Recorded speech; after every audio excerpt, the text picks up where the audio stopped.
Hello everyone, welcome to Online Help Guide. Today in this video, I'm going to show you how to unblock someone on Chamet. So without any further ado, let's get started. First of all, open Chamet application. Now click on your profile in the bottom right corner. Here click on Settings option. Now tap on Blacklist option. And here you can see the person that you've blocked. Tap on the profile of the person that you want to unblock.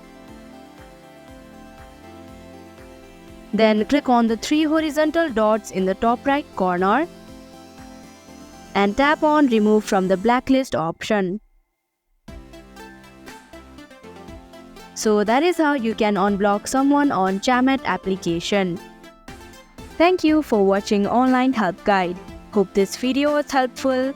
If it was, hit the like button and comment down if you have any questions or feedback. Also, if you are new to our channel, subscribe and hit the bell icon so that you don't miss our upcoming videos.